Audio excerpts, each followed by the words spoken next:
에스겔서 3장 16절 말씀부터 21절 말씀까지 우리 한 절씩 교독을 합니다. 구약성경 1153페이지에 있습니다.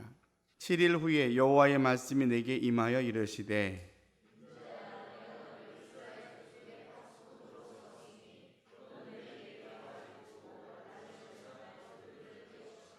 가령 내가 악인에게 말하기를 너는 꼭 죽으리라 할 때에 내가 깨우치지 아니하거나 말로 악인에게 일러서 그의 악한 길을 떠나 생명을 구원하지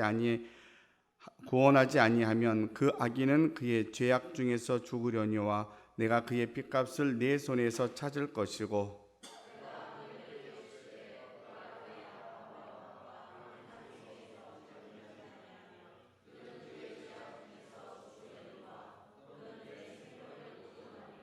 또 의인이 그의 공의에서 돌이켜 악을 행할 때에는 이미 행한 그의 공의는 기억할 바 아니라 내가 그 앞에 거치는 것을 두면 그가 죽을지니 이는 내가 그를 깨우치지 않음이니라. 그는 그의 죄 중에서 죽으려니와 그의 핏값은 내가 내 손에서 찾으리라.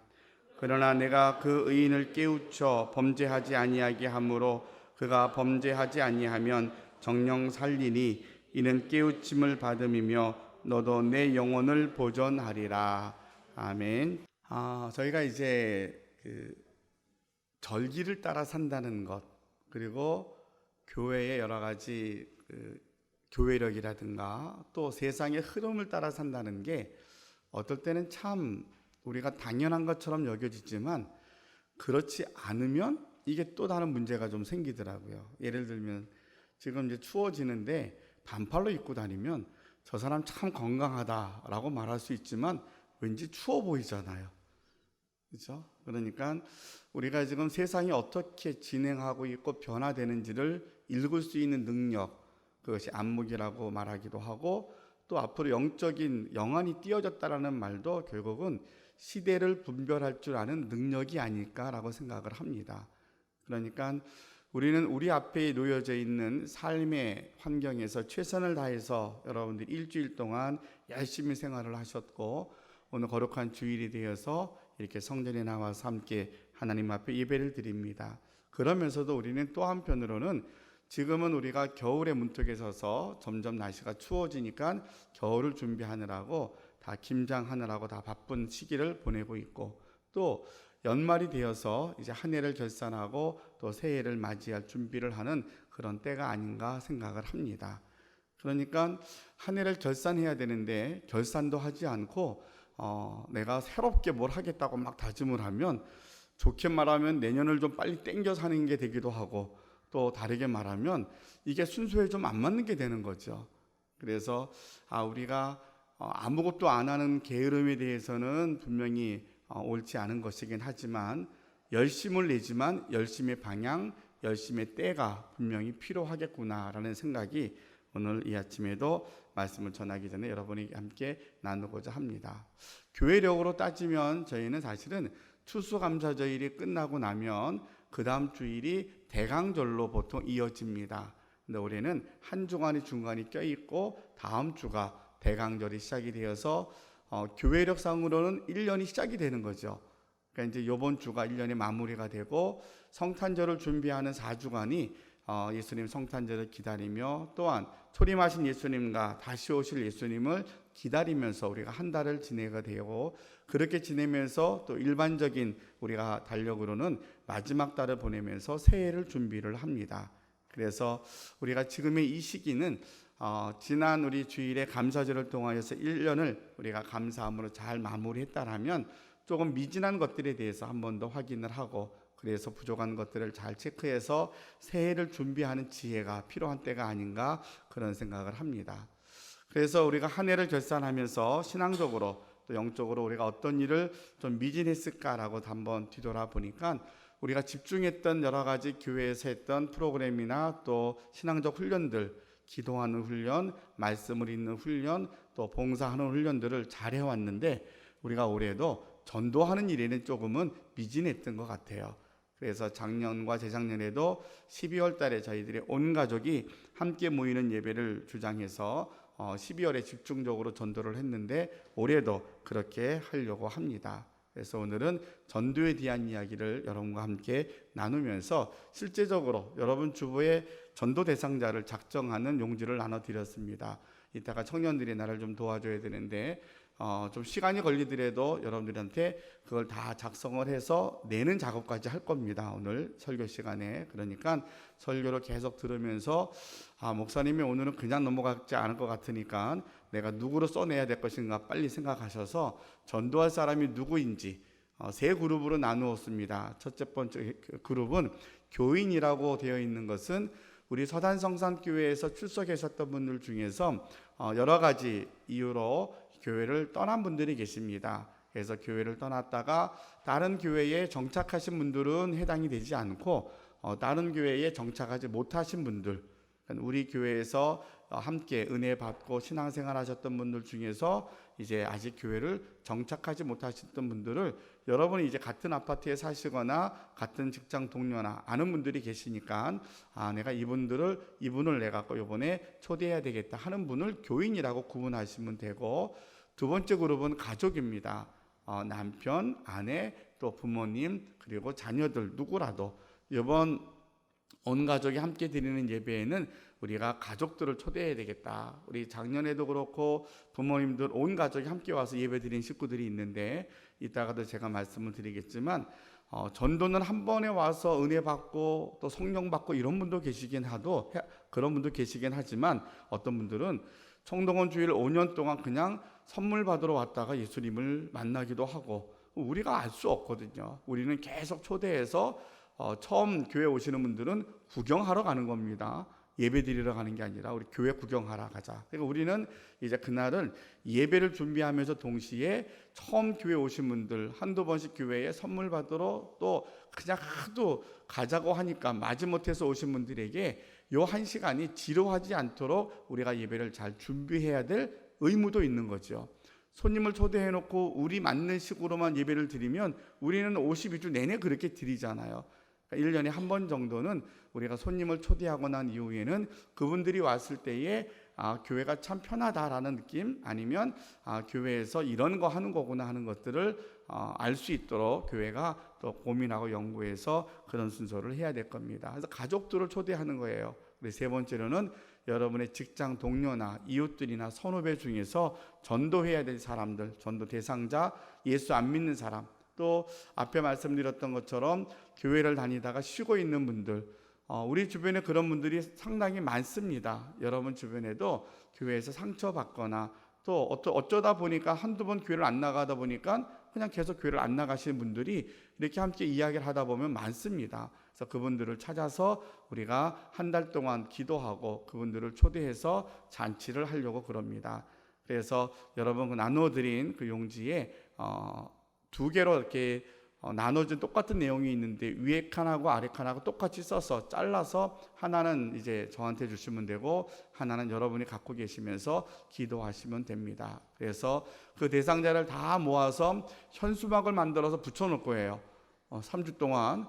그래서 이분들을 위해서 우리가 기도합니다 해가지고 공개적으로 그렇게 기도를 시작을 할 겁니다. 그러니까 여러분들 오늘 주신 분들을 다 기도하는 중에 오늘 말씀을 들으면서 이게 왜 필요한지를 한번 생각해 보고 이따가 작정하는 시간을 좀 갖도록 하겠습니다. 자, 오늘 본문의 말씀은 에스겔 선지자가 쓴 하나님께 받은 말씀을 우리에게 전해줍니다. 근데 오늘 성경에서 하나님께서 에스겔에게 뭐라고 말씀하셨냐면 16절 17절 말씀 보니까 7일 후에 여호와의 말씀이 내게 임하여 이르시되 인자야 내가 너를 이스라엘 족속의 파수꾼으로 세웠으니 너는 내 입의 말을 듣고 나를 대신하여 그들을 깨우치라 라고 말씀하고 계십니다. 오늘 이 성경의 배경은 이스라엘이 하나님의 택한 백성 이스라엘, 우리가 수요일에 출애굽기를 배우는데 창세기부터 시작하여서 하나님의 믿음의 조상 아브라함을 택하셨고 그에게 약속을 합니다. 너에게 큰 민족을 세워줄 것이다. 너의 후손들이 큰 나라를 세울 텐데 하나님이 약속하신 그 나라를 세워주실 것이다. 이렇게 약속을 하거든요. 그랬더니 정말로 수백 년이 지난 이후에 이스라엘이라는 나라가 세워집니다. 초대 임금이 사울 왕이었고요. 그래서 그 나라가 다윗 왕을 통하여서 통일왕국을 이루고 번창한 나라가 되어서 잘 나가다가 나라가 둘로 쪼개집니다. 남유다와 북이스라엘로. 그렇게 해서 수백 년의 역사가 지나가다가 북이스라엘이 먼저 망하고 남유다도 망하게 됩니다. 여기서 우리가 하나 고민이 좀 생기죠. 어떻게 하나님이 세우신 나라가 망할 수 있을까? 어떻게 예수 믿는 사람이 망할 수 있지? 어떻게 교회 잘 다니는데 왜 힘든 일이 생길 수 있지? 라고 생각할 수 있습니다. 자, 나라가 망하는 것만 생각하면 이치에 맞지 않아요. 그런데 성경에서 말하고 수백 년의 역사를 쭉 보게 되면 하나님은 당신이 택한 백성들에게 늘 짝사랑하듯이 당신의 마음을 항상 전합니다. 그래서 너희가 잘 사는 길은 내가 너희에게 준 계명을 잘 지키는 거야. 나를 떠나지 않고 늘 3번 여호와께 나와서 제사 지내는 거야. 그것이 너희가 살 길이야. 아무리 얘기를 해도 이 백성들이 조금 살만하면 이방신을 섬기고 방탕하고 타락합니다. 죽게 되면 하나님 도와달라고 그러면 또 하나님이 또 속아서 그들을 또 도와줍니다. 이게 사사시대에 반복되는 역사인데 이스라엘 역사의 수백 년 동안도 그렇게 삽니다. 하나님이 끊임없이 선지자를 보내서 말씀하십니다. 내게로 돌아오라고. 너희 그대로 가면 망한다고, 안 된다고 아무리 얘기를 해도 이 백성들이 깨닫지를 못하는 거예요. 그래서 마지막에 남유다가 망하기 전에 하나님은 그들에게 이렇게 말씀하십니다. 야, 이제는 너희들이 회복이 불능할 것 같다. 이 상태 갖고는 안 될 것 같아. 그래서 너희가 좀 망해야 될 것 같아. 너희가 망하고 포로로 잡혀갈 거야. 70년 동안 포로로 잡혀갔다가 다시 돌아올 건데 근데 망할 거야. 자, 이스라엘 백성들이 그 망할 거야 라는 말을 듣던 백성들은 이해가 되지 않는 거예요. 왜 망하냐고. 자기네들이 하나님을 떠나서 이방신을 섬기고 죄를 범했던 것들은 생각하지 않고 망한다는 말만 싫어하는 거예요. 여기서 두 번째 우리가 생각을 합니다. 우리가 너 그러면 그러다가 잘못돼? 너 그러면 안 될 거야? 힘들 거야? 라면 그거 듣기 싫어하죠. 사람들이 어떻든 좋은 얘기, 칭찬하는 것과 좋은 얘기하는 거랑 좀 다른 거거든요. 사람들은 그냥 좋은 얘기만 해주기를 바래요. 그래서 너는 굉장히 잘 될 거야. 괜찮아, 괜찮아. 어떤 부분에서 우리 사회가 괜찮아라는 단어가 되게 필요한 때이긴 하지만 근데 우리가 사람들에게 듣고 싶은 너 그건 아닌데 라는 말이 사실은 이 시대에 어느 부분에서 필요한 때인데도 말을 못해요. 어른들이 말해도 어른들 권위가 땅에 떨어진 지 이미 오래됐잖아요. 그러니까 다음 세대를 걱정하는데도 이걸 어떻게 해야 될지를 잘 모르는 거예요. 방법들을. 잠깐 어제 오늘 올라와 있던 기사를 하나 보니까 요새 30대들의 고민이 되게 많다 그래요. 우리 30대들 가정들이 여기 있는데 기사의 내용이 뭐냐면 20대들 직장 생활하는데 30대들하고 완전히 다른 거죠. 위에 40대 50대들은 여전히 옛날 방식으로 다 조직을 끌어가려고 그러고 30대들은 그냥 순종하면서 왔는데 20대들은 야 오늘 회식 있어 그러면 너 오늘 헬스장 가서 운동해야 됩니다. 그러면 바로 나간대요. 그러니까 이게 안 맞는 거죠. 전에는 헬스장 가는 게 어디 있어. 그냥 내 약속이 부모님하고 약속이 있었어도 회사에서 회식이 있어. 그러면 다 취소하고 가야 되는데 그게 아니라 부모님하고 약속한 것도 아니고 나 그냥 내 스케줄에 운동 약속이 있어. 그러면 뭐 회사에서 아무리 일과 외적인 걸 아무리 얘기를 해도 그게 상관이 없다는 거예요. 근데 30대에 있는 사람들은 하는 말들이 다 옳으니까 20대 직장 초년생들이 하는 얘기가 틀린 말이 없다는 거예요. 분명히 계약상에는 딱 근무 시간에만 일을 해야 되고 나머지 내가 할 말 다 하라고 그랬잖아요. 그러니까 미리 다 얘기해도 나 못 간다고. 그럼 뭐 아무리 얘기를 해도 듣지 않는데. 그럼 다 간대. 인사하고 이제 간대 다. 그래서 광고에만 나온 줄 알았더니 실제 현장이 그렇대. 그래서 30대가 이제 낀 세대가 돼갖고 제일 어렵대요. 이제 낀 세대를 고생하는 분이 지금 제일 많이 공감할 텐데 아무튼 그런 어려움들이 우리 사회예요. 그러니까 우리 젊은이들한테 바른 얘기를 해줘야 되는데도 이게 방법을 잘 모르는, 소통하는 방법을 잘 모르는 거예요. 자, 이스라엘 백성들이 그렇게 자기네들이 잘못한 건 생각하지 않고 하나님이 선지자를 통해서 말씀하십니다. 야, 우리 망할 거야. 이젠 더 이상은 방법이 없어. 근데 그 다음 얘기는 뭐였냐면 망하지만 끝이 아니야. 70년 동안 고생하면 다시 훈련받고 돌아올 거야. 그러니까 그냥 아니라고 부인하지 말고 그냥 이렇게 포로로 잡혀가 라고 말씀하시거든요. 근데 거기서 거짓 선지자와 참 선지자를 구분하기가 참 어렵습니다. 왕이 듣기에는 아니라고, 우리 하나님은 절대로 우리 버리지 않습니다, 우린 잘 될 겁니다 하는 선지자를 왕이 신뢰합니다. 그 말 듣기 좋잖아요. 그래, 하나님이 우리 안 버릴 거야, 이 얘기 더 듣기 좋아하잖아요. 근데 정말로 뭐 예레미야나 아니면 에스겔 또 많은 호세아 같은 선지자들은 아니라고, 우리는 이제 결국은 아니다, 힘들 거다, 망할 거다 그러면 그 선지자 잡아다가 옥에 가두고 막 이런 일이 벌어지거든요. 자, 그런데 결국은 이스라엘이 망해버렸어요. 아수르와 바벨론이라는 제국이 나와서 북이스라엘과 남유다를 다 침략하고 나라가 망합니다. 그리고 정말로 포로로 잡혀갔어요. 잡혀가 70년을 사는 동안에 포로 생활이 편안했겠습니까? 물론 포로 중에도 다니엘 같은 사람이 나오고 또 에스더 같은 사람이 나옵니다. 하나님이 지켜주시니까. 그러나 대부분의 백성들은 내 집을 다 이제 두고 돌아왔고 그냥 힘들고 어려운 생활들을 계속합니다. 그냥 그쪽에서 신음하고 있을 때에 하나님 에스겔에게 말씀하시는 거예요. 자, 여기서 세 번째로 우리가 기억할 게 뭐가 있냐면, 하나님은 우리를 향한, 하나님의 백성들을 향한 당신의 마음은 심판이 아니라 사랑이 있음을 여러분 잊지 마시기를 바랍니다. 그렇게 심판하고 예언을 하고 망할 거라고 이야기했는데 말 안 듣잖아요. 그래서 결국은 포로로 잡혀갔음에도 불구하고 또 하나님이 말씀하십니다. 당신의 파수꾼을 택해서 부른 거예요. 호세, 에스겔아, 내가 너를 파수꾼으로 임명할게. 너는 가서 내 입에서 나오는 말을 저들에게 일러주어 라고 이야기를 합니다. 그래서 그 내용이 뭐냐면, 이제 뒤에 너희가 하나님을 떠나서 악을 행하면 망할 것이고 하나님께 돌아오면 살 것이다. 성경의 가장 중요한 메시지 이거 하나입니다. 하나님을 떠나면 망할 것이고 하나님께 돌아오면 산다. 너희가 아무리 오랫동안 수백 년 동안 악을 범하고 하나님 떠났다 할지라도 지금이라도 돌아오면 괜찮아. 안 늦었어. 이게 성경의 메시지거든요. 오늘 에스겔을 통하여서 이제는 누구에게 초점을 맞췄냐면 파수꾼인 에스겔에게 맞춰준 거예요. 그래서 오늘 본문이 그렇게 말씀하잖아요. 내가 너 지명해서 너를 내 이제 파수꾼으로 세웠어. 너가 할 일은 뭐냐면 나를 대신해서 내 말을 전하고 저들을 깨우치는 거야. 자, 근데 그 뒤에 쭉 나와 있는 18절에서부터 21절까지 나오는 얘기가 뭐가 있어요? 어차피 이 백성들이 악으로 말미암아 그들이 심판받게 되어 있어. 근데 너가 전하지 아니하면 너 때문에 이 백성들이 망하는 것처럼 되잖아. 그러면 그 책임을 너한테도 물을 거야. 저 백성들이 악으로 말미암아 멸망받는 것은 그건 그들의 죄값으로 당연한 것이지만 전하지 않는 너 또한 너는 굉장히 의롭게 살고 내가 택한 백성이고 내 선지자이긴 하지만 그런데 그것 갖고는 안 돼. 그것이 아니라 이제는 내가 너에게 위탁한 이 명령을 순종해야만 되지. 그렇지 않으면 너에게도 그 책임을 물을 거야 라는 이야기인 거예요. 그러면서 이 얘기를 두 번 반복해서 이야기를 합니다. 그래서 너가 이야기하는 그 심판의 메시지를 듣고 다시 돌아오면 그것이 하나님이 계획하신 사랑의 열매일 것이고 너도 살고 그들도 살게 될 것이다 라고 성경이 이야기를 합니다.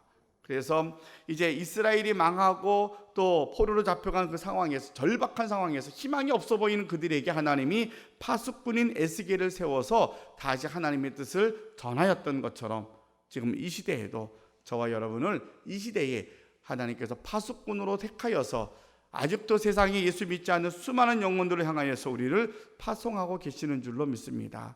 그래서 파수꾼이 해야 될 여러 가지 직무가 많이 있겠지만 하나님이 우리를 택하여서 먼저 예수 믿게 하신 이유, 우리가 먼저 예수 믿어서 우리가 해야 될 사명이 뭐냐면 하나님께서 우리에게 허락하신 당신의 말을 그들에게 쳐서 깨우치는 일, 우리가 신약시대로 말하면 예수님이 마지막 지상명령으로 허락하신 온 천하에 다니면서 만민에게 복음을 전하라고 하신 말씀. 그런데 우리는, 예수 믿는 우리는 거저 받았기에 거저 주는 것이고 우리가 받은 은혜를 온 천하에, 세상 땅끝까지 다니면서 모든 사람들에게 이 복음을 전해야 될 책임을 맡은 사람입니다. 그러면 조금 두려운 부분이긴 하지만 에스겔의 말씀으로, 에스겔이 받은 말씀으로 우리에게 적용을 하면, 근데 네가 만약에 그 일을 안 하면, 네가 만약에 그 일을 안 해서 아직 전 세계에 복음이 들어가지 않아서 예수를 믿지 않아서 천국에 가지 못한다라면 그 책임을 너한테 물을 거야. 그러고 계시는 거예요. 너 혼자 예수를 믿는데, 그래 나 혼자, 우리 식구들이 처음에는 나 혼자 예수 믿고 교회 가는 것 허락받고 양해해 주는 것만 너무 감사해요. 그것만 해도 큰일이니까. 근데 그 다음에 우리가 이 은혜를 알고 난 다음에 우리에게 주신 사명은 뭐냐면 너희 가족들에게 너를 왜 먼저 구원한 줄 알아? 너를 통하여서 너희 가족을 구원하기 위한 거야. 그런데 아직도 나 혼자 교회 가는 것만 해도 감사합니다, 이 상태에 있다라면 그러면 너희 가족들은 구원받지 못하잖아. 너희 가족들은 천국 가지 못하잖아. 너희 가족들이 천국 가지 못하는 책임을 내가 너한테도 물을 거야. 이렇게도 우리에게 들을 수 있다는 거죠.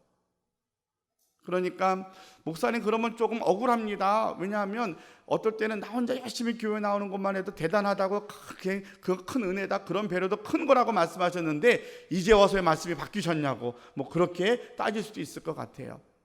그런데 우리 한국에 기독교가 들어온 역사를 볼 때에도 처음부터 이렇게 교회가 부흥하지 않았습니다. 우리도 130년 전에는 복음이 들어오기 전에는 한 사람도 예수 믿는 사람이 없었던 나라예요. 한 사람도 예수님을 몰랐던 이 나라에 먼저 예수 믿었던 미국과 호주 이런 캐나다 선교사들이, 그 젊은 선교사들이 그들이 좋은 환경을 다 뒤로하고 그들 또한 거저받은 은혜라는 믿음을 가지고 이 먼 곳까지 와서 복음을 전해 주어서 오늘 우리의 이 자리에 있게 된 거거든요. 저희 부모님도 저희 가족도 우리 어머님의 믿음, 한 사람의 믿음 때문에 이제는 온 가족이 다 예수 믿어서 그 가족 가운데 전도사도 나오고 목사도 나오고 이렇게 식구들이 믿는 자로서 바뀌어진 겁니다. 그게 수백 년 된 이야기가 아니라 3, 40년 된 이야기예요. 금방 그 세월이 갑니다. 그러니까 이 세월이 늦었다 빨랐다가 아니라 지금 나 혼자 예수 믿는 분들의 마음속에서도 왜 하나님이 나를 예수 믿게 하셨을까? 예수 믿는 게 정말 좋다, 복음의 확신이 있고 기쁨이 있다, 이 기쁨을 나 혼자 누리려고 하는 게 아니라 이 땅에서 가장 내가 사랑하는 내 부모님들과 자녀들, 동기간들에게 이 복음을 전하라고 나를 먼저 불러주신 거구나. 이게 하나님이 에스겔을 불러서 파수꾼으로 세웠던 것처럼 우리에게도 파수꾼으로 세워주신 거구나. 물론 지금은 에스겔 시대처럼 나라가 빼앗기거나 종으로 잡혀갔거나 이런 절박한 상황은 아니에요. 모두가 다 편안한 시대를 살아가고 서로 존중해주고 또 4차 산업을 살아가다 보니까 종교적인 문제에 있어서도 서로 평화를 이야기하는 시대입니다. 다른 종교 간에도 서로 싸우지 말고 다 괜찮으니까 서로 이해해주고 서로 좀 싸우지 말자고. 그래서 그 말 딱 나오면 기독교가 가장 많이 화살을 받죠. 유독 기독교는 아니라고, 다른 종교를 적대시하는 게 아니라 그들도 전도의 대상이라고 우리가 보니까 우리랑은 조금 다르게 반감들이 생기는 거죠. 왜 당신들만 고집 부르느냐? 다른 데는 서로 성탄절날 스님들이 와서 축하해 주기도 하고 서로 종교 간에 화합도 하고 다 그러는데, 물론 나라가 빼앗겨서 3.1운동 할 때처럼 그런 국가적인 위기 앞에서는 모든 종교인들이 자기 종교를 뛰어넘어서 국가적인 일을 위해서 연합한 일이 역사가 우리 한국의 역사예요. 그러나 국가적인 어려움 때문에 종교가 연합한 문제하고 우리가 기독교 신앙 안에서 구원의 확신을 갖고 있는 거랑은 본질적으로 다른 거거든요. 이것을 같은 맥락에서 이해를 하니까 기독교만 유독 고집스럽고 독선적이고 다른 종교로 수용하지 못한다 그래요. 근데 왜 그렇습니까? 우리 기독교 안에만 진정한 구원이 있기 때문입니다. 제가 작년에도 전도에 대한 설교를 할 때 인용했던 예화였던 것 같아요. 한 번도 못 들으신 분 계시니까 이야기를 하면, 중국인 기독교 지도자였던 한 분이 미국에 가서 열심히 복음을 전했어요. 그랬더니 미국에 있는 사람이 이렇게 질문을 합니다. 중국에는 이미 유교가 있는데 기독교를 전해야 하는 이유가 무엇입니까? 이미 중국 안에 공자라는 분으로 인하여서 유교가 정착이 되어 있고 그것이 종교처럼 종교화되어 있는데 또 다른 예수님을 전해야 될 이유가 무엇입니까? 라고 이야기했더니 거기에는 3가지 이유가 있다라고 설명을 했어요. 첫째는 공자는 선생이었으나 그리스도는 구세주입니다. 공자는 선생님이십니다. 너무 좋은 가르침, 인생의 모든 가르침이 그 속에 있는 것을 우리도, 우리 한국의 역사도 마찬가지, 대부분의 많은 우리의 전통이 거기부터 나온 거니까. 근데 그분은 좋은 선생님이시지 구세주가 아닙니다. 둘째로 공자는 죽었으나 그리스도는 사셨습니다.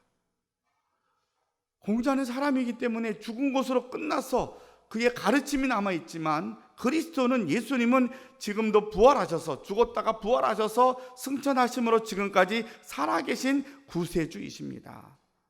셋째로 공자는 어느 날 그리스도 앞에 서게 될 것이며 그리스도는 그리스도의 심판을 받게 될 것이기 때문입니다. 우리 중국은 그리스도를 심판자로 만나기 전에 구세주로 만나야 합니다. 그래서 예수님이 필요합니다 라고 설명했다고 합니다. 그러니까 우리가 지금 기독교, 예수 믿는 사람들에 대한 가장 본질적인 가치, 본질적인 차이는 뭐가 있냐면, 우리 한국 사람들도 우리 한국적인 어떠한 모든 습관이나 또 예절이나 모든 것들이 유교로부터 내려온 것을 우리가 다 알아요. 그리고 불교 영향이 많은 것도 우리는 수백 년의 역사가 있으니까 이것을 우리 부모님, 할머니, 할아버지 때부터 다 물려받은 것이니까 이것을 부인할 수는 없어요. 그러니까 이제 100년밖에 안 된 기독교가 문화화되고 정착이 되고 우리 생활로 와 닿기에는 아직도 넘어야 될 많은 문제가 있어요. 자, 처음 기독교가 들어왔을 때 핍박이 있었고 많은 어려움 가운데 아주 극적으로 많은 표적과 기사가 나타나서 기독교가 확장되었다면 지금은 그런 표적과 기사는 많이 일어나지 않아요. 지금도 일어나긴 하지만 그럼 우리가 어떻게 구분하기 위해서 이 복음을 전할 것이냐라고 말하면 지금 이 중국의 기독교 지도자가 이야기했던 이 설명이 참 저는 유익하다고 생각이 돼요. 왜 다르냐면 우리에게는 구원자 그리스도가 필요하기 때문이에요.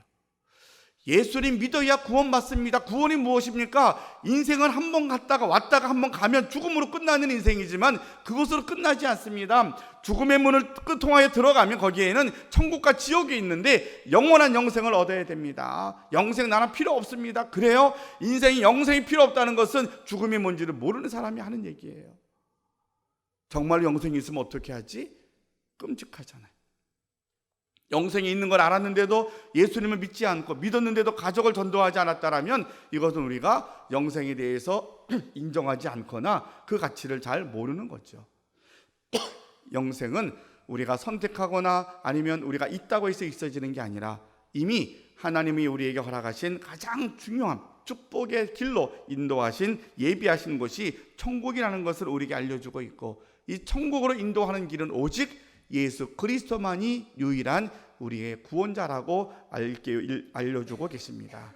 그래서 오늘 에스겔을 통해서 하나님께서 파수꾼으로 세우고 그에게 사명을 일러주었던 것처럼 이 시대를 살아간 우리에게도 우리 예수님을 통하여서 우리에게 허락하신 지상 명령들을 통하여서 우리도 열심히 예수님처럼 복음 증거하는 직무를 다해야 될 줄로 믿습니다. 전도에 대한 말씀들을 성경에서 몇 구절을 읽어드리면 예수님도 이렇게 사셨습니다. 이르시되 우리가 다른 가까운 마을로 가자. 거기서도 전도하리니 내가 이를 위하여 왔노라. 예수님도 전도하러 오셨다고 말씀을 하십니다. 초대교회는 이렇게 말합니다. 저희가 날마다 성전에 있든지 집에 있든지 예수는 그리스도라 가르치기와 전도하기를 쉬지 아니하니라. 초대교회 교인들이 가르쳤던 가장 중요한 포인트는 뭐냐면 너희가 십자가에 못 박아 죽인 그 예수가 다시 살아났다는 거예요. 그러니까 이스라엘 사람들의 사두개인들은 부활을 믿지 않습니다. 부활은 상상도 받고 말도 안 되는 일인 거예요. 근데 이스라엘 예수님의 제자들이 성령 받고 난 다음에 제일 처음에 한 메시지가 뭐였냐면 너희가 십자가에 못 박인 이 예수, 못 박아 죽인 이 예수가 3일 만에 부활했다.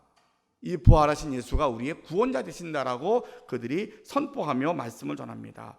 전도는 무엇이냐? 바로 이 예수 그리스도가 부활하신 구원자라고 선포하는 겁니다. 고린도전서 2장 4절에도 내 말과 내 전도함이 지혜에 권하는 말로 하지 아니하고 다만 성령의 나타나심과 능력으로 한다라고 말해주고 있어요. 전도는 내 힘으로 하는 게 아니라 성령의 능력으로 하는 것이라고 우리에게 말씀해주고 있고 또 디모데에게는 디모데후서 4장 5절에 그러나 너는 모든 일에 근신하여 고난을 받으며 전도인의 일을 하며 내 직무를 다하라라고 말씀을 하십니다. 그러면서 디도에게는 1장 3절에 자기 때에 자기의 말씀을 전도로 나타나셨으니 이 전도는 우리 구주 하나님의 명령으로 내게 맡기신 것이라. 하나님 우리에게 명령하신 거예요. 그러니까 에스겔에게 불러서 파수꾼으로 임명하셨던 것처럼 전도는 우리 성도들에게 주신 주님의 명령입니다. 그러니까 예수를 믿는 우리 모두가 신앙생활하면서 우리의 신앙생활의 가장 중요한 것들 목적이 어디 있느냐? 전도하는 데 있다라는 거예요. 복음을 증거하는 것. 근데 안 하면 어떻게 된다고요? 책임을 우리에게 묻겠다고 그랬어요. 자, 시간이 많이 갔으니까 우리가 전도자의 자세의 기본적인 것들은 또 다음에 한 번 더 우리가 살펴보도록 하고요. 우리가 해야 될 기본적인 태도만 몇 가지 알아보고 여러분 나눠드린 전도 대상자를 작성해 보도록 하겠습니다. 첫 번째로는 영혼을 사랑하는 마음이 있어야 돼요. 우리가 몸이 아픈 사람 또 가난한 사람은 불쌍하잖아요. 근데 영적으로 예수 믿지 않는 사람이 불쌍하게 여겨져야 돼요. 그래야 전도가 돼요. 근데 이게 잘 되지 않아요. 세상은 돈 많은 사람, 돈 없는 사람은 불쌍한데 몸이 아픈 사람은 불쌍한데 교회 안 다니는 사람은 불쌍하게 생각하지 않아요. 교회 안 다니는데 부자예요. 좋은 차 타고 다녀요. 더 부러워하잖아요. 뭐 예수 좀 안 믿으면 어때? 부자로 살면 되지. 이게 일상적인 우리의 생각처럼 되거든요. 근데 그것이 아니라 예수 안 믿는 게 가장 불쌍하다. 영원히 천국 가지 못하기 때문에 불쌍하다라고 생각할 수 있어야 돼요. 두 번째로 복음을 부끄러워하지 않아야 돼요. 요새 크리스찬들이 제가 지난주에도 말씀을 한번 어떤 예배 때 드렸던 것 같은데 세상이 지금의 한국 교회에 대해서 조롱하고 손가락질하고 젊은이들의 생각이 교회에 대해서 긍정적이지 않아요. 그러다 보니까 우리도 그 부분에 대해 같이 그래 맞아 교회가 맨날 뭐 어떻고 이렇게 자기도 모르게 그렇게 이야기를 해요. 여러분, 교회가 부정적인 것이 다 그렇지 않습니다. 우리 교회가 그렇습니까? 저는 그렇지 않다고 생각을 해요. 근데 왜 교회가 다 그렇다고 생각하십니까? 예수에서 말하는 대형 교회나 몇몇 교회들이 잘못한 것도 있을 수 있는데 왜 그러냐? 교회가 많아지니까, 커지니까 그런 부작용들도 나올 수 있어요. 없다고는 얘기하지 않아요. 그렇지만 그것이 교회의 본질을 말하는 게 아니에요. 그러다 보니까 우리 스스로가 교회가 아닌 복음에 대한 부끄러움이 있더라는 거예요.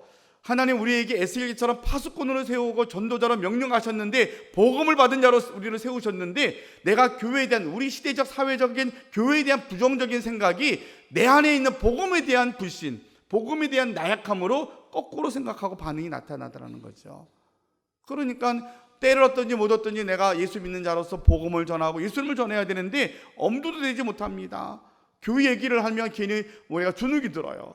그렇지 않고 우리는 복음을 부끄러워하지 않아야 돼요. 예수 믿는 사람이라면, 예수님을 나의 구주로 영접한 사람이라면 이게 복음인데, 복음을 부끄러워하는 것은 예수님을 부끄러워하는 건데, 이것만큼 우리가 답답한 신앙이 어디 있겠어요. 예수 믿는 우리에게는 복음이 부끄러운 것이 아니라 자랑이 돼야 되고 당당함으로 예수님을 전할 수 있어야 됩니다. 세 번째로, 전도자에게는 인내하는 마음이 있어야 됩니다. 한 사람 전도하기가 얼마나 어려운데요. 한 영혼이 천하보다 더 귀하거든요. 조급하면 집니다. 1년이 지나고 요번에 작정해서 다 기도했는데 작정한 사람이 작년에도 보니까 다 오지 않으셔요. 한 30% 정도가 오셔요. 어떤 교회는 10%밖에 오지 않아요. 그렇게 힘이 들어요. 그러면 포기합니까? 아니요. 내년에 또 합니다. 또 안 하면 또 합니다. 언제까지요? 교회 나올 때까지, 예수님 믿을 때까지 인내하는 것이 우리에게 가장 중요한 전도자의 자세입니다. 한 가지만 더 이야기하면, 우리 전도자에게는 항상 온유와 겸손함으로 말과 행동을 우리가 다듬어져야 합니다. 그래서 복음을 전하다가 싸우면 안 됩니다. 전도하다가 삐져갖고 괜히 가정에서 대판 싸우면 안 됩니다. 그러면 전도의 문이 통째로 막혀버립니다. 그래서 예수 믿는 것 때문에 내가 양보해야 돼요. 제가 잘 쓰는 얘기가 있잖아요. 예수는 내가 믿고 예수 안 믿는 우리 가족들이 더 복을 받는다고. 내가 다 참으니까. 그렇죠? 참는 것부터 시작이 되는 거예요. 그리고 내가 조금 더 다듬어져서 인내와 겸손함으로 복음을 전할 수 있어야 합니다. 자, 이제 이 전도의 시작은 우리 함께 공동체가 해나가는데, 전도 대상자를 작정하는 것부터 시작이 됩니다. 그리고 기도하고요. 그리고 초대해서 잔치를 합니다. 그리고 그분들에게 복음을 제시하고 그분들이 교회 정착할 수 있도록 안내를 해줍니다. 이게 단계로 하나씩 올라갈 겁니다. 자, 오늘 읽었던 본문의 말씀 읽고 제가 기도하겠습니다. 자, 하나님께서 에스겔에게 이렇게 말씀하십니다. 여러분 주보를 보시면 17절에, 인자야, 내가 너를 이스라엘 족속의 파수꾼으로 세웠으니 너는 내 입의 말을 듣고 나를 대신하여 그들을 깨우치라. 하나님이 저와 여러분을 부르셔서 우리 민족의 파수꾼으로 세우셔서 하나님께서 하나님의 말을 우리에게 들려주시고 하나님을 대신하여서 이 백성들을 깨우치라고 말씀하십니다. 이게 명령입니다. 그러면서 우리에게 조금 두려운 말씀으로 이렇게 말씀하십니다. 가령 내가 악인에게 말하기를 너는 꼭 죽으리라 할 때에 내가 깨우치지 아니하거나 말로 악인에게 일러서 그의 악한 길을 떠나 생명을 구원하게 하지 아니하면 그 악인은 그의 죄악 중에서 죽으려니와 내가 그의 핏값을 내 손에서 찾을 것이다. 조금 두렵죠. 왜냐하면 로마서에도 보게 되면 어떻게 구원을 받습니까? 예수님을 믿어야죠. 어떻게 예수님을 믿습니까? 예수님을 알아야죠. 어떻게 합니까? 누군가가 전해 주어야죠. 그렇게 시작이 되는 거예요. 누군가 전해 주어야 예수님에 대해서 듣게 되고 내가 들은 예수님의 마음에 믿어져서 구원에 이르게 된 거거든요. 그래서 우리도 거저 받은 은혜를 전해 주어야 될 사명이 있는 것입니다.